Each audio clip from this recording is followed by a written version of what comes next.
Salut à tous, c'est Rising. Aujourd'hui une vidéo complètement différente de d'habitude où on va parler de configuration d'ordinateur.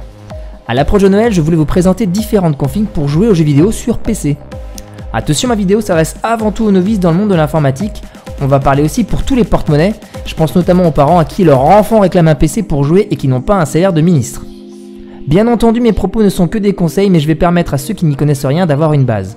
On va aborder quelques exemples de configs sur la base d'un budget allant de 500 à 1000 €, voire plus. Avant toute chose, ciblez bien le type de jeu que vous voulez faire sur votre PC, si c'est du MMORPG comme World of Warcraft ou Guild Wars 2, si c'est du FPS du type The Division, des MOBA comme League of Legends, du sport comme FIFA 17 ou bien des jeux moins demandeurs comme Minecraft. Pour Minecraft et FIFA 17, on va y venir tout de suite avec la première configuration aux alentours de 500 €. Il va être essentiel de privilégier une carte graphique dédiée et non pas une carte graphique partagée du type Intel, ça c'est interdit, Minecraft ne passera pas avec ce type de carte graphique. Donc dans cette configuration là, c'est le strict minimum pour ces jeux, on va retrouver un Intel Core i3, 4 Go de RAM et une carte graphique dédiée Nvidia 920-920M. Avec ce type de configuration, FIFA 17 et Minecraft pourront tourner. Attention à Minecraft, ça mettra peut-être un petit peu de temps à charger l'univers, notamment par rapport à la RAM et au processeur.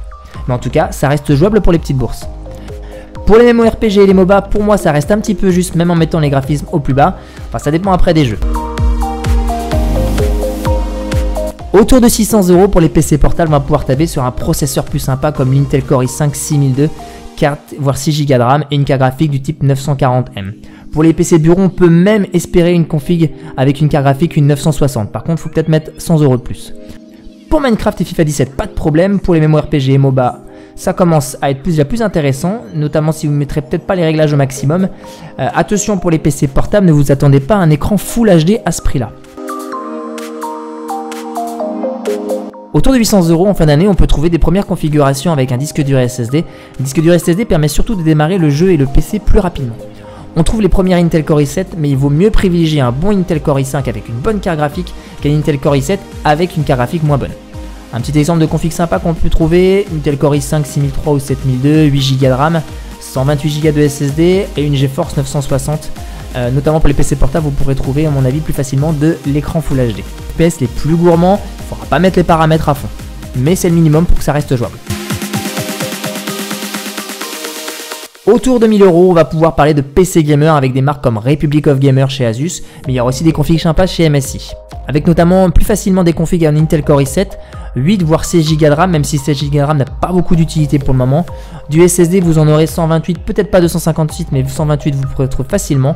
Et au niveau de la carte graphique, 960 voire 970. Pour les PC de bureau, à ce budget-là, on peut même trouver un Intel Core i5 avec une GTX 1060, carte graphique dernière génération chez Nvidia.